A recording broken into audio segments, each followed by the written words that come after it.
하나님의 백성들은 예수를 그리스도라 또 주님이라고 고백하죠. 이것이 이제 신약 성경의 복음서에 나오고 있는 그러한 말씀이고, 그래서 그리스도를 알고 그리스도를 따르는 사람들이 바로 교회인데, 교회는 우리 지난주에 배운 대로 2주 전부터 배운 대로 그리스도의 몸이고 또 성령의 전이고 하나님의 가족입니다. 그리고 우리 지난주에 나눴던 부분들이 그리스도의 신부다라고 하는 것입니다. 예수님은 왕이시며 또 창조주이시며 구원자이신데요. 그분이 바로 교회의 남편이시다. 그러니까 교회는 예수 믿는 사람들이고 예수 믿는 사람들의 모임을 교회라고 하는데, 그 교회의 남편 되시는 분이 우리 예수님이시다라고 하는 것입니다. 우리의 남편 되신 예수님의 모든 관심은 교회를 향해 있습니다. 그래서 그분은 교회와 언약 관계를 맺으셨고 또 하나님 앞에 거룩하고 흠이 없도록 하십니다. 자, 이것을 하기 위하여 이 세상에 교회를 불러 모으셨죠. 이 세상 속에서 교회는 불완전하기도 하고요, 또 어려움을 당하기도 하지만, 또 고난을 당하기도 하지만 궁극적으로 가장 완전한 신부의 모습으로 단장될 것입니다. 그래서 이것은 그리스도께서 교회를 위해서 죽으셨고 또 그만큼 사랑하셨기 때문에, 죽기까지 사랑하셨기 때문에 가능한 일입니다. 예수님에게 있어서 교회는 일시적인 관심이나 취미 생활이 아니라 전부입니다. 자신의 생명을 전부 다 바쳐서 사랑할 만큼 교회는 예수님과 뗄래야 뗄 수 없는 관계 속에 있습니다. 우리는 이 사실을 예배를 통해서 확인하고 예배를 통해서 기뻐하는 것이죠. 그래서 그리스도께서 행하신 놀라운 일들을 우리가 기억하기 위하여 이렇게 다시 모이는 겁니다.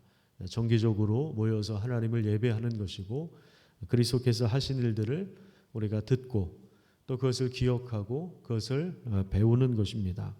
그래서 교회는 이렇게 영광스러운 공동체라는 사실들을 우리가 확인할 수 있는데, 근데 오늘날 교회에 대해서 많은 사람들이 어떤 생각을 가지고 있습니까? 어쩌면 교회인 사람들조차, 그리스도인들조차 과연 교회가 필요한가, 이 시대의 교회 역할이 무엇인가 하는 것에 대해서 의문부호를 표시하기도 합니다. 그래서 어떤 사람은 나는 예수를 믿지만 교회를 나가지 않는다, 이렇게 이야기하는 사람이 점점 더 많아지고 있습니다. 실제로 지역교회에 등록하지 않고 관계를 끊은 채 혼자서 예배를 드리거나 또 성경을 읽거나 성경을 배우는 그런 사람들도 많습니다. 명목상 기독교인이라고 쓰기도 하지만 교회에 실제로 나오지 않고 사람들과 관계를 맺지 않는 그러한 사람들도 많습니다. 또 바쁘다는 핑계로 함께 드리는 예배나 또 소그룹이나 각종 모임을 거절하거나 자주 빠지는 그런 사람들도 점점 많습니다. 히브리서에 나온 대로 모이기를 패하는 어떤 사람들의 습관과 같이 하지 말라라고 하는 그 표현이 오늘 우리 시대에만 해당되는 것이 아니라 사실은 2000년 전에도 그런 사람들이 있었다는 것을 우리가 보게 됩니다. 그 이유는 인간이 본래적으로 자기 중심적인 성향이 강하기 때문에 그렇습니다. 그래서 사실은 다른 사람들과 함께 있는 것보다는 혼자 있는 것이 편합니다. 혼자서 성경을 읽고 혼자서 찬양을 듣고, 또 요즘에 사운드가 얼마나 좋습니까? 그죠? 핸드폰도 그렇고 사운드가 얼마나 좋아요. 교회 나와서 함께 예배 드리는 것보다 사실은 훨씬 더 좋은 사운드의 찬양을 들을 수가 있지 않습니까? 혼자서 찬양을 듣고 또 혼자 기도를 하면 다른 사람 신경 쓸 일도 없고 눈치 볼 일도 없고 마음 상할 일도 없고 상처 받을 일도 없고 상처 줄 일도 없고, 그래서 오히려 더 좋다고 생각을 합니다. 그리고 우리 인간은 나와 동질감을 가진 사람들과 같이 있을 때는 편안함을 느끼지만, 그렇지 않으면 주변의 사람들이 나와 다르면 굉장히 부담을 느끼고요, 굉장히 불편해합니다. 예전에는 출가한 자식들이 부모님 모시고 사는 것에 대하여 불편함을 느꼈는데요. 요즘엔 아예 부모들이 출가한 자녀들과 함께 사는 것에 대하여 손사래를 칩니다. 차라리 혼자 사는 게 낫다. 부모들도 그렇게 이야기를 합니다. 그러니까 가족임에도 불구하고 세대가 다르고 사는 방식이 다르면 함께 사는 것을 힘들어합니다. 우리 인간이 바로 그런 존재입니다. 교회가 그렇지 않습니까? 사실 교회는 동질감을 느끼는 사람들보다, 그렇죠? 예를 들어서 직장에는 어때요? 어떤 같은 목적을 향해서 같이 일하는 사람들이잖아요. 좀 동질감을 찾기가 쉽잖아요. 그런데 교회는 그렇지 않아요. 별별 사람들이 다 모여 있지 않습니까? 남자와 여자, 또 나이가 많은 사람과 적은 사람, 중간의 사람들, 또 부자도 있고 가난한 사람도 있고 사회적인 신분이 좀 높은 사람도 있고 그렇지 않은 사람도 있고 직업군도 다양하고 고향도 다양하고 세대가 다르고 뭐 정치적인 성향도 다 다르고 일하는 스타일도 다르지 않습니까? 그러니까 사실은 교회는 그런 면에서 인간적으로 볼 때는 굉장히 이렇게 피곤한 모임이에요. 피곤해요. 피곤한 사람들이 너무 많아요. 그래서 서로 판단하고 또 서로 정죄할 일들이 너무나도 많습니다. 그런데 사실 가만히 생각해 보면 내가 다른 사람을 판단하고 정죄하는 만큼 다른 사람도 나에 대하여 그런 마음을 동일하게 가지고 있을 수 있다는 생각을 해야 합니다. 저는 제가 굉장히 상식적이고 정상적인 사람인 줄 알았어요. 근데 최근에 누군가로부터 들은 얘기가 상당히 뭐 4차원을 넘어서 8차원적이라고 그런 이야기를 들었어요.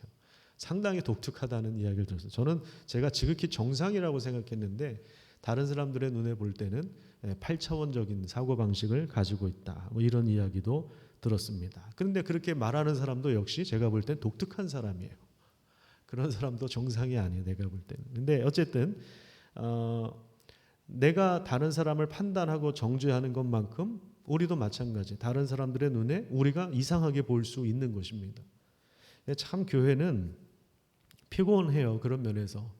그래서 함께 하는 것보다 내 성질에 맞는 사람과 그냥 함께 밥 먹고 함께 하는 것이 낫고, 근데 그런 사람들마저 찾기가 어려우니 차라리 혼자 신앙생활을 하는 것이 더 낫지 않겠나, 이런 생각을 하는 사람들이 점점 더 많아지고 있습니다.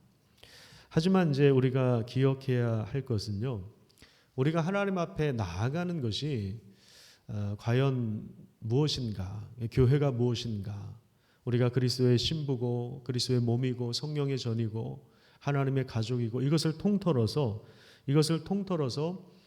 이 모든 개념들을 이제 포괄할 수 있는 그 사상이 무엇인가를 우리가 오늘 좀 살펴볼 텐데요. 그것은 바로 우리가 그리스도와 함께 연합되었다라고 하는 것입니다. 연합되었다.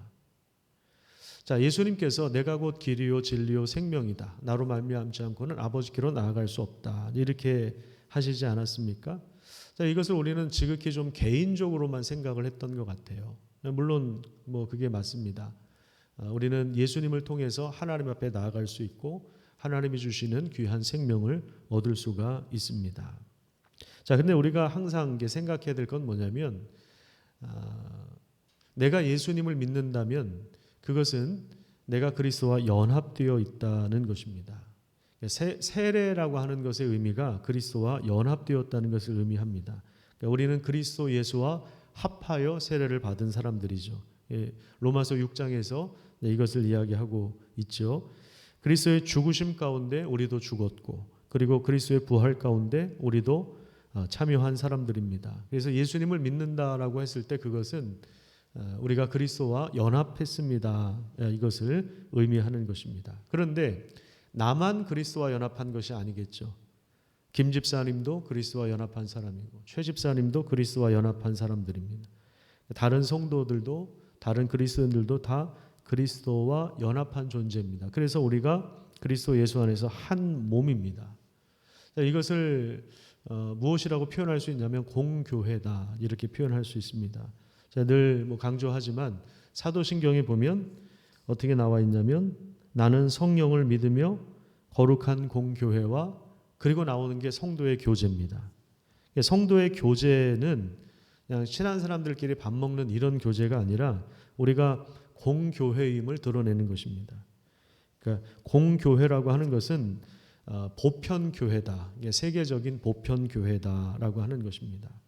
그러니까 안양에 있는 성도와 뉴욕에 있는 성도와 아프리카에 있는 성도는 다 그리스도와 연합한 사람들이라고 하는 면에서 보편교회이며 공교회다. 이제 이렇게 이야기할 수가 있습니다. 그러니까 이 그리스도를 통해서 그리스도를 믿음으로 우리는 그리스도와 하나가 된 것처럼 그리스도와 하나가 된 모든 그리스도인들과도 한 몸을 이루고 있다. 이미 하나다라고 우리가 이야기할 수 있습니다. 우리 에베소서 4장 1절부터 한번 보겠습니다. 에베소서 4장 1절.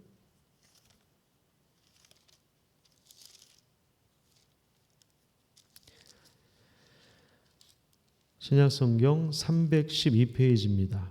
에베소서 4장 1절부터 보시면 그러므로 주 안에서 갇힌 내가 너희를 권하노니 너희가 부르심을 받은 일에 어떻게 하라고 이야기합니까? 합당하게 행하라 이렇게 이야기합니다. 합당하게 행하는 일이 뭐냐? 2절부터 나오는 대로 겸손해져야 됩니다. 겸손해져야 돼요. 내가 월등하다, 내가 더 낫다, 내가 더 우월하다 이런 것이 아니라 우리가 그리스도 안에서 겸손해져야 됩니다. 겸손과 온유로 하고 오래 참음으로 사랑 가운데서 서로를 용납하고, 용납하는 것도 역시 사실 이 겸손해야만 가능한 것이죠. 그렇지 않으면 용납이 안 돼요. 어떻게 용납이 됩니까? 그리고 3절에 보시면 아주 중요한 표현인데요. 성령이 하나 되게 하신 것을 힘써 지키라 이렇게 이야기합니다. 그러니까 하나 되어라 이렇게 얘기하지 않고 하나 되게 하셨다고 이야기합니다. 성령이 하나 되게 하셨다. 우리가 하나라고 하는 말은 그리스도 예수 안에서 한 몸이다. 그것을 표현하는 거예요. 자, 갈라디아서를 한번 찾아볼까요? 에베소서 앞에 갈라디아서 3장 26절부터 28절까지 보세요. 3장 26절부터 28절까지 보시면 너희가 다 믿음으로 말미암아 그리스도 예수 안에서 하나님의 아들이 되었으니 누구든지 그리스도와 합하기 위하여 연합하기 위하여 세례를 받은 자는 그리스도로 옷 입었느니라.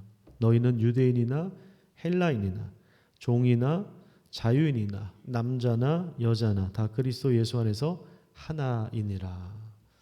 이게 지금 우리 입장에서는 이거 뭐 별거 아니라고 생각하는데 이 당시에 28절에 나온 대로 유대인이나 헬라인 그리고 종이나 자유인 남자나 여자 이 사이에는요 굉장히 큰 장벽이 있었습니다. 이건 그 경계를 넘기가 어려운 그런 장벽입니다. 예를 들어서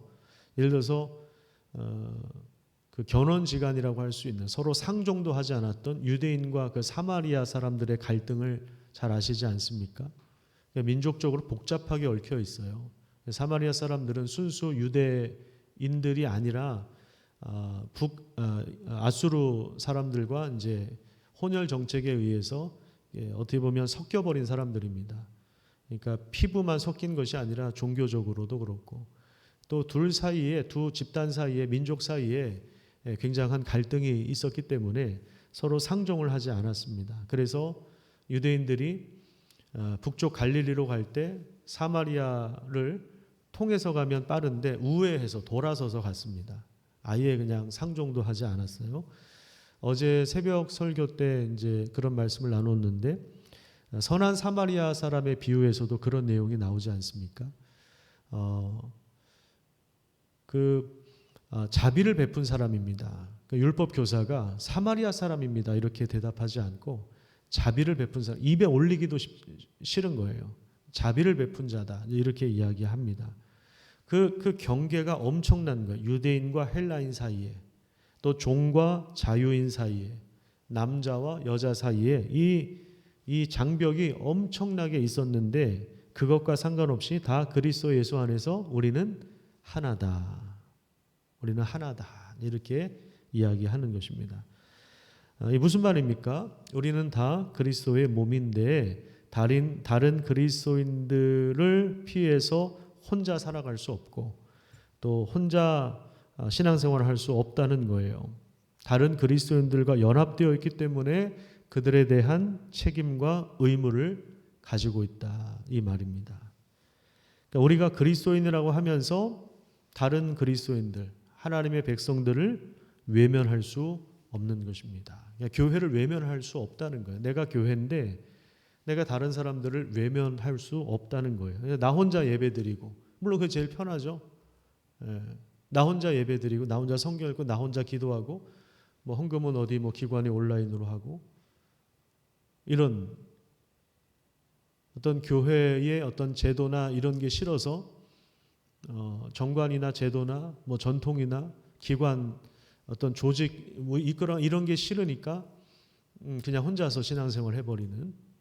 물론 또 교회가 문제가 많아요. 또 그런 분들도 이해는 합니다. 왜 그렇게까지 할 수밖에 없었는지. 뭐 별의별 일들을 다 보니까. 제가 존경하는 그 일제 시대에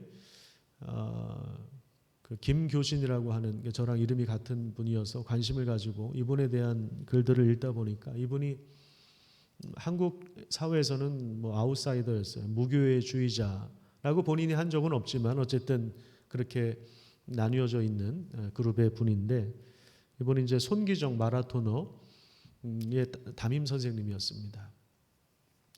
근데 이분이 아주 그 기독교적인 사상이 탁월한 분이에요. 굉장히 정갈한 분이고 이분이 일본에 유학 갔을 때 우찌무라 간조의 로마서 설교를 듣고 회심을 했던 분인데 한국에 와서 새벽 4시부터 일어나서 냉수 마찰을 하고 철저하게 사신 분입니다. 45세 저랑 같은 나이에 돌아가셨는데 해방을 맞이하기 전에 돌아가셨는데 그 일제 시대에 끝까지 창씨 계명을 하지 않았고 일제에 저항하면서 하나님 이 말씀을 우리 성서를 조선에 이렇게 퍼뜨리려고 노력했던 분인데 이분이 교회 안에서 이렇게 설교하는 목사를 장로들이 멱살 잡고 끌어내리는 장면을 목격하고 여기서 이제 무너졌어요. 그래 그때부터 이제 오히려 교회 나가서 하나님을 예배할 수가 없는 상황이었어요. 그 당시가. 그래서 그 장면이 자꾸 막 떠오르니까 그래서 이제 그때부터 혼자서 성경 연구하고 뜻을 가지고 있는 동지들을 모아서 같이 운동했던 그런 그 같이 그 동지들을 통해 그 같이 공부했던 성경 공부했던 그 동지들이 우리나라를 일깨웠던 많은 지도자들이 배출이 되었는데 어쨌든 뭐 그런 역사적인 배경을 놓고 본다면 어쨌든 교회도 잘못하는 일들이 너무나도 많았다는 건 사실입니다. 많은 그렇다고 해서 우리가 이제 혼자서 예배드리고 교회가 필요 없다 이렇게 주장하는 것은 또 분명히 잘못된 것입니다. 우리가 그리스도와 연합되어 있기 때문에 다른 사람들에 대한 책임과 의무를 우리가 외면해 버리는 것은 그것은 이게 맞지 않는 것입니다.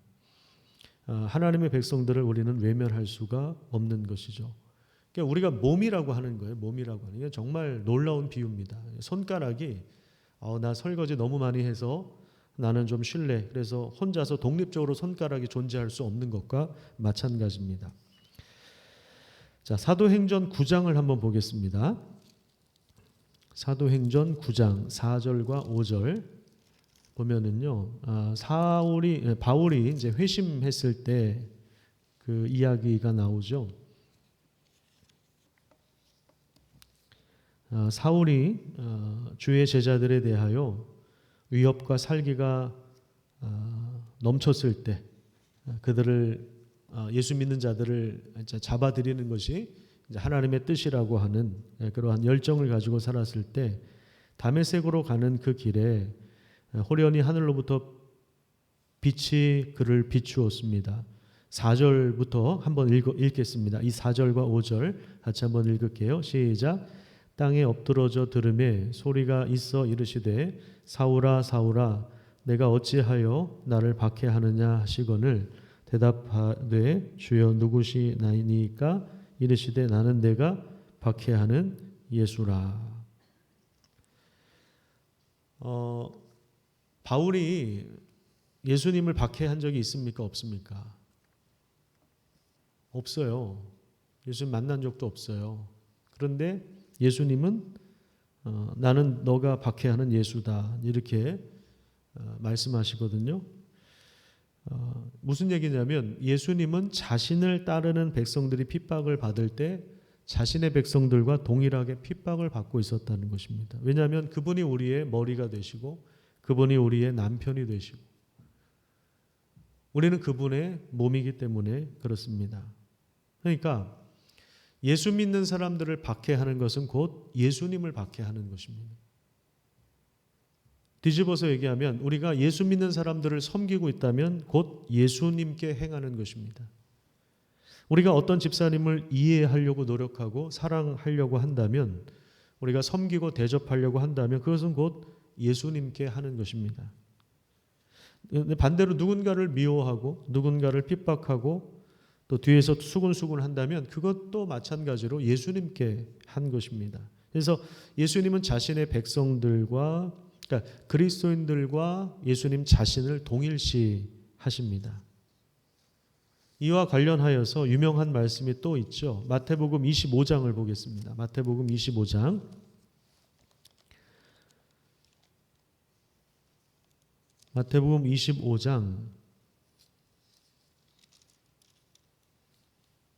40절부터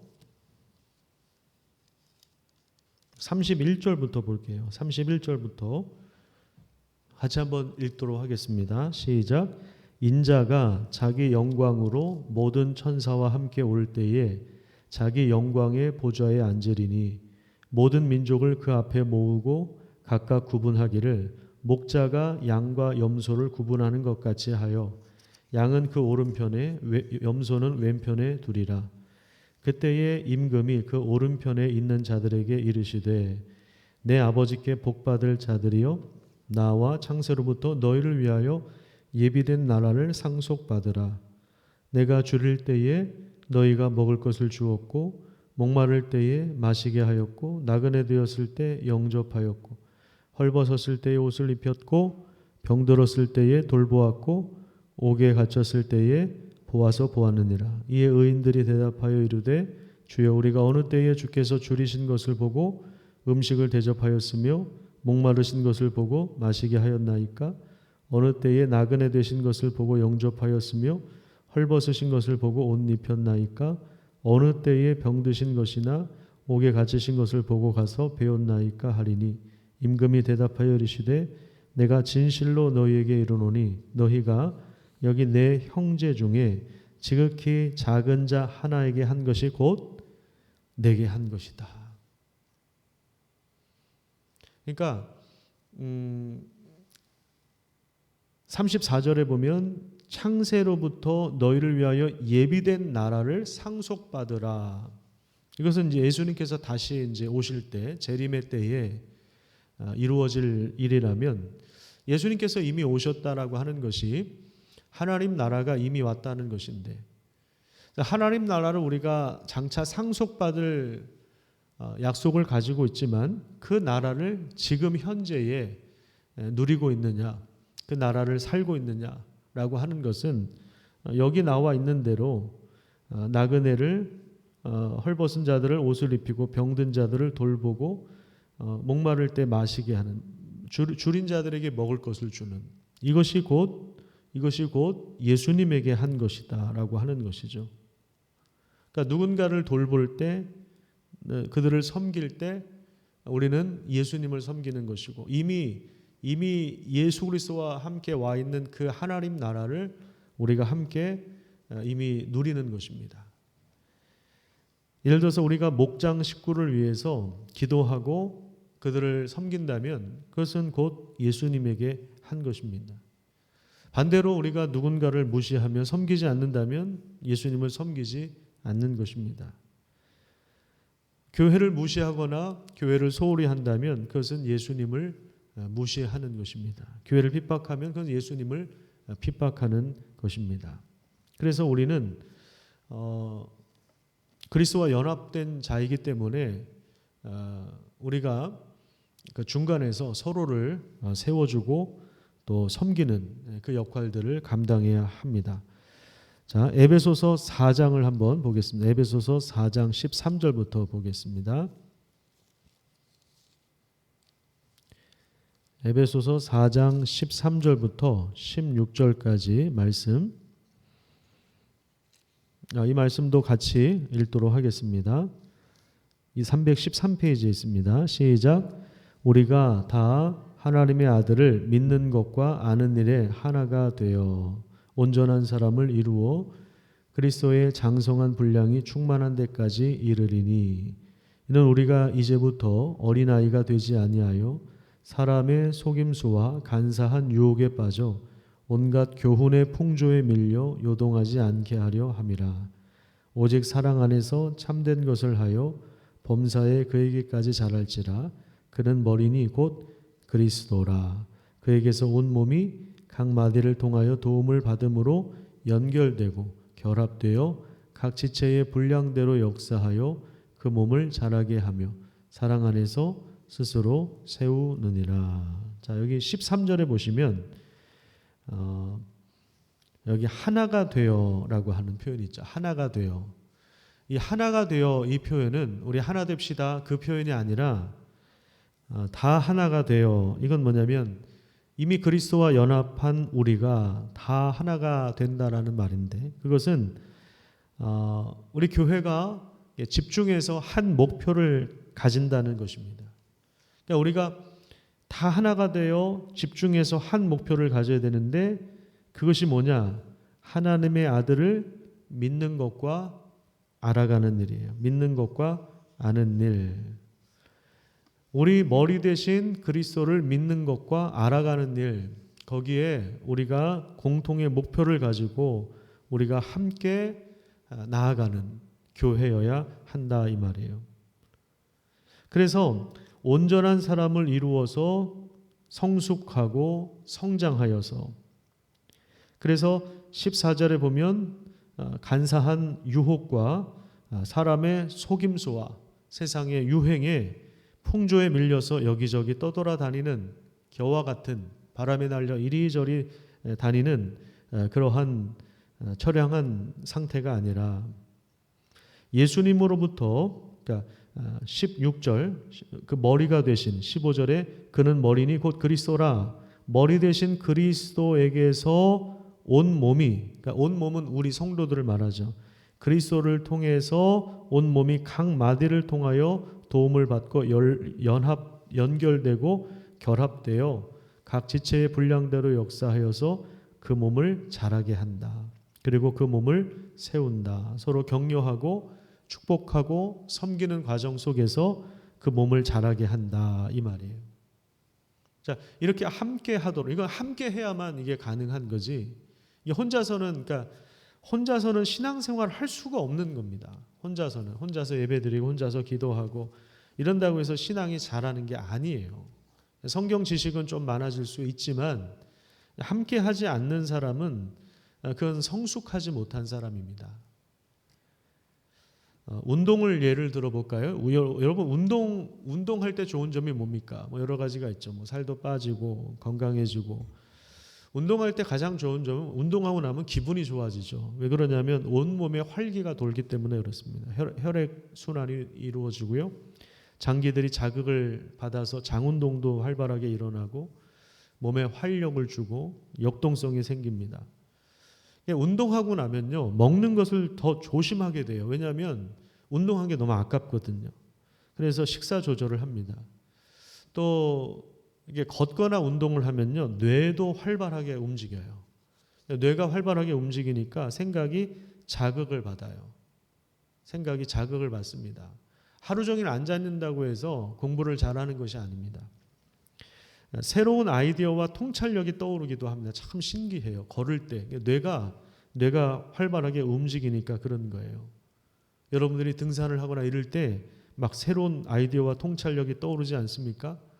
또 내가 고민하던 문제가, 복잡한 문제가 새로운 차원에서 이렇게 시야를 보게 되는 그러니까 새로운 차원에서 보는 시야가 열리게 되는 그런 일들이 가끔씩 일어나기도 합니다.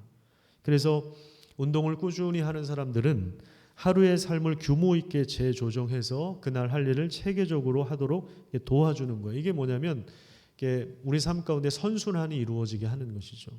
운동 하나 한다고 해서 운동으로 끝나는 것이 아니라 우리 몸에 활력을 줄 뿐만 아니라 우리의 생각 시야가 열리게 되고 하루의 삶을 규모 있게 재조정해 주는 거. 이게 이제 선순환이 이루어지는 겁니다. 반면에 몸이 깔아지면 어떻죠? 이불 속에 있으면 계속 깔아지죠. 몸이 축 처지거나 늘어지게 되는 것입니다. 생각도 둔해지죠.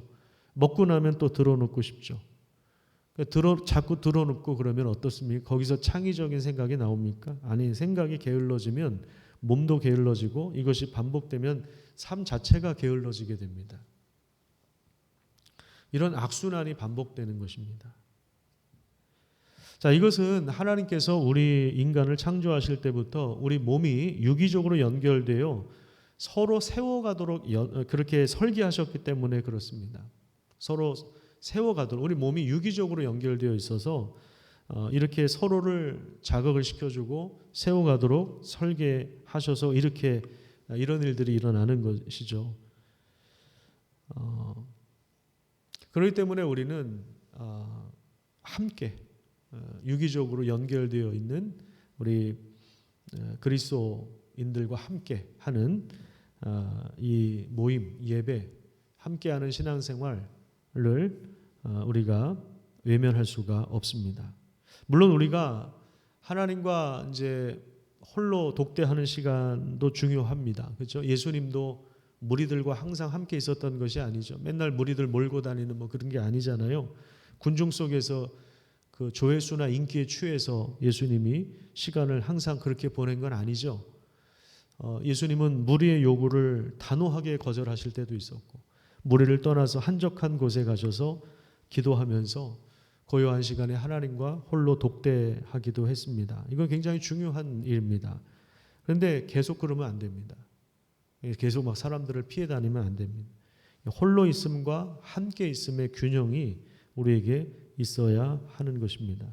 그래서 함께 우리가 교회로서의 우리에게 주신 그 은혜를 확인하고 또 우리가 함께 하는 그 신앙 고백을 통해서 응답을 해야 합니다. 우리가 하는 이 신앙 고백은 하나님의 은혜에 응답하는 과정이고 그 자체가 예배인데요. 신앙 고백을 통해서 함께 하나님 앞에 응답하는 삶을 살아가시기를 축복합니다. 우리에게 주신 은혜를 가지고 서로를 돕고 환영하고 그리고 환대하고 축복하고 섬기고 격려하고 응원하고 특별히 이제 낙심한 사람들이 있다면 더더욱이나 또 위기 속에 있는 사람들이 있다면 더더욱이나 서로를 연대하면서 돌아볼 수 있는 그러한 교회가 되어야 합니다. 어제 교회 관련해서 은행에 가서 일을 하다가 지점장한테 그런 이야기를 들었습니다. 은행도 어쨌든 코로나 영향 때문에 많은 어려움이 있고 위기 속에 있는데 왜 그러냐면 이 소상공인들이 대출을 많이 했는데 이자를 갚아내지를 못하고 있다라는 거죠. 이자를 갚아내지를 못하고 있는 거예요. 신촌이나 명동에서 장사하는 사람들이 이런 이야기를 한다고 합니다. 자기가 6.25 전쟁도 겪어보고 IMF도 겪어보고 그리고 금융위기도 겪어봤지만 그때하고는 비교할 수 없다라는 거예요. 전쟁보다도 훨씬 더 심한 그러한 어려움이 가중되고 있다. 이런 이야기를 하더랍니다. 굉장히 그 위기 속에 있다는 것이죠. 한쪽에서는 죽어가고 있는 아우성을 치고 있는 그 어려움에서 벗어나지 못하고 있는 사람들도 분명히 있습니다. 그렇기 때문에 우리가 그리스도와 연합된 자로서 서로를 돌아보는 것, 우리 목장 식구들을 돌아보는 것, 그들을 위해서 서로 기도하는 것 굉장히 중요한 일이죠. 서로 연대하고 위기 속에 있는 사람들 연대하여서 우리가 함께 돌아보는 것, 그것이 바로 우리가 교회라고 하는 사실을 함께 누리는 것이고 곧 그리스도를 위한 것이고 그리스도를 섬기는 것이다라고 하는 사실들을 우리가 함께 기억했으면 좋겠습니다. 기도하겠습니다.